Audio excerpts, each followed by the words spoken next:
Welcome sa Pagkain Ideas. Dahil nga sa sobrang init dito sa Saudi Arabia ay naisipan kong gumawa ng ube cheese ice cream candy at langka cheese ice cream candy.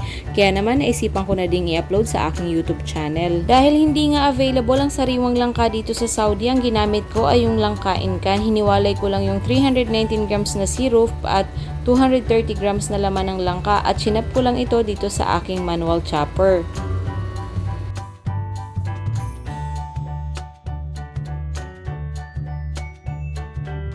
Sa malaking kalderong paglulutuan, naglagay ako ng 1 cup cornstarch. Naglagay na rin ako ng tubig, 1,481 grams, plus 319 grams langka, heavy syrup.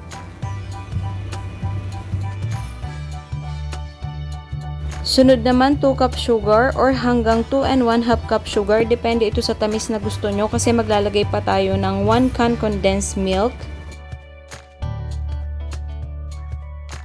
Maglalagay din tayo ng 1 can coconut cream, 1 can coconut milk. Ito ang magpapalinamnam sa ating ice cream candy na kaya naman ang lasa niya ay ice cream candy talaga. Tapos haluin lang natin ito. Di ba sabi ko sa inyo pwedeng umabot hanggang 2 and 1 half cup ang ating asukal. So ito yung additional na asukal na nilagay ko. Depende yan sa tamis na gusto nyo. Tapos naglagay na rin ako ng 3 grams iodized salt. Ayan, haluin lang natin ang haluin hanggang sa matunaw ang ating mga sangkap. So, napagtanto ko na mas maganda siyang lutuin sa stainless steel, kaya naman inilipat ko na lang sa aking stainless steel na kaldero.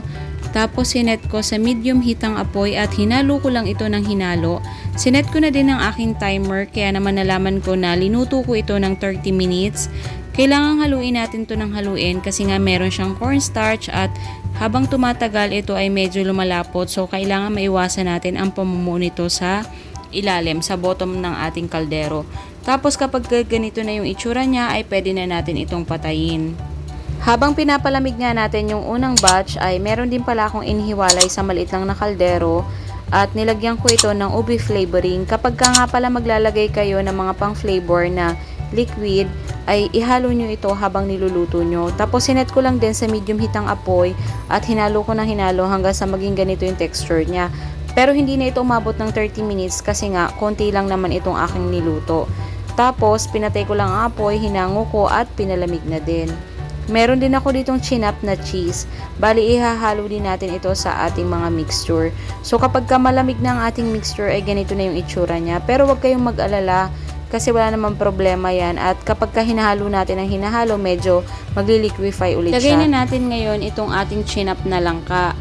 Kapag gagamit kayo ng fresh na flavor, kagaya ng mangga or langka, ilagay nyo ito kapag malamig na ang inyong mixture. Kapag gagamit kayo naman ng mga powder at ng syrup, ay ihalo nyo ito bago nyo ito lutuin. Tapos, yung kalahati nga ng cheese na chinap ko ay hinalo ko na nga rin dito sa ating langka flavor. Tapos, yung isa naman na ube ay lalagyan ko rin ito ng ating cheese. Ang cheese nga palang ito ay optional lang naman. Kung ayaw nyo ng may cheese ay okay lang din.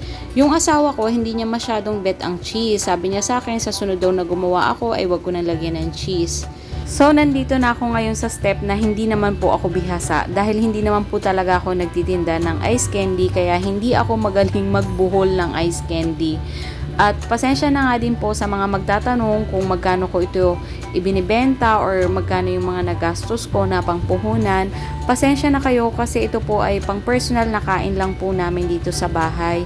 Bali gumawa lang ako nito dahil nga nag-crave ako sa ice candy at kapag nga sobrang init dito sa Saudi Arabia ay meron naman ako madudukot sa ref namin.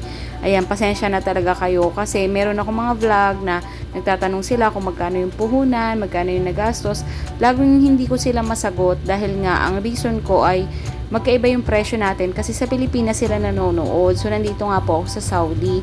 So, ayan na, ito na nga po ang aking ube cheese at langka cheese ice candy. Thank you sa panonood!